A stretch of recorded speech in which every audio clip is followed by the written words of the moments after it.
ఆధునిక వైద్య సేవలు వేగంగా విస్తరిస్తున్నాయి. హాస్పిటల్స్, డయాగ్నోస్టిక్ ల్యాబ్లు, క్లినిక్స్, చిన్న చిన్న ఆరోగ్య కేంద్రాల్లో బయోమెడికల్ వ్యర్థాలు భారీగా పెరుగుతున్నాయి.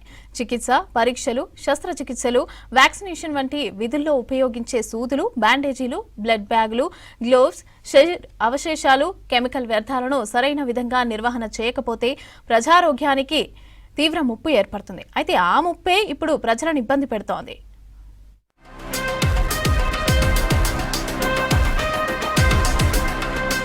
ట్రీట్మెంట్ పేరుతో హాస్పిటల్స్ లో రోజువారీగా టన్నుల కొద్దీ బయోమెడికల్ వ్యర్థాలు పేరుకుపోతున్నాయి. వాటిని సరైన విధంగా తొలగించకపోతే ప్రజా ఆరోగ్యానికే పెను ముప్పని హెచ్చరిస్తున్నారు నిపుణులు. బయోమెడికల్ వేస్ట్ మేనేజ్మెంట్ రూల్స్ 2016 ప్రకారం ప్రతి హాస్పిటల్ వ్యర్థాలను రంగుల బుట్టల్లో వేరు చేయాలి. ప్రత్యేక వాహనాల్లో తరలించి ఇన్సినరేటర్లలో నాశనం చేయాలి. కానీ సిటీలోని చిన్న పెద్ద క్లినిక్లు, పల్లెల్లోని ప్రైవేట్ ల్యాబ్లు మాత్రం ఈ నియమాలను పట్టించుకోకుండా సాధారణ చెత్తలో వేసే ఘటనలు పెరిగిపోతున్నాయి.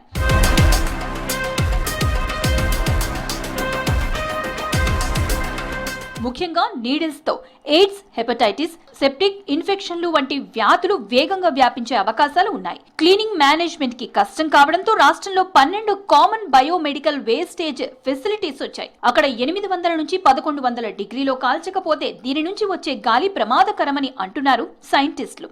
వేస్ట్ ని మార్చడం అనే పని చేయాల్సిన కొన్ని రకాల వేస్ట్ ఉంటాయి. ఈ బాడీ పార్ట్స్ ఇట్లాంటివి వాటిని మార్చాలి అంటే 800 నుంచి 1100 డిగ్రీల టెంపరేచర్ మెయింటైన్ కావాలి ఇన్సినరేటర్లో. ఆ 1100 డిగ్రీల టెంపరేచర్ ఎక్కడంటే అక్కడ ఎవరంటే వాళ్ళు చేయలేరు. ఆ టెంపరేచర్ కంటే తక్కువలో కనుక మార్చితే ఏమవుతుందంటే దాంట్లోంచి వచ్చే గాలి, ఆ వాయువులు ఆ చుట్టుపక్కల ఉండే ప్రాంతాల్లో ఉండే ప్రజల ఆరోగ్యాన్ని కబళించే అవకాశం ఉంటుంది. రోజుల తరబడి వ్యర్థాలను హాస్పిటల్లోనే ఉంచటం, స్టోరేజ్ రూమ్స్ ప్రమాణాల మేరకు లేకపోవటం, తగినంత గాలి, వెలుతురు రాకపోవటం, వ్యర్థాలను ఎలా వేరు చేయాలో సిబ్బందికి అవగాహన కల్పించకపోవటం, ట్రీట్మెంట్ ప్లాంట్లలోనూ సరిగా శుద్ధి చేయకపోవటం వంటి లోపాలన్నింటినీ గుర్తించి పీసీబీ హాస్పిటల్ కి, ఇతర ఆరోగ్య సంరక్షణ కేంద్రాలకు షోకాజ్ నోటీసులు జారీ చేసింది. రాష్ట్ర వ్యాప్తంగా మొత్తం 11,457 ఆరోగ్య సంరక్షణ కేంద్రాలున్నాయి. దీనిలో బెడెడ్ హాస్పిటల్స్, నర్సింగ్ హోమ్స్ 5,879 ఉండగా క్లినిక్లు, డిస్పెన్సరీలు 3,551 వరకు ఉన్నాయి.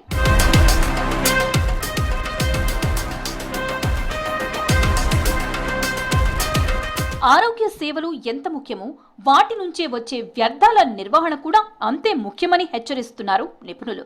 ప్రభుత్వ పర్యవేక్షణతో పాటు హాస్పిటల్స్ బాధ్యత, ప్రజల సహకారంతో పనిచేస్తేనే బయోమెడికల్ వ్యర్థాల సమస్యను నియంత్రించవచ్చని అంటున్నారు ఎక్స్పర్ట్స్.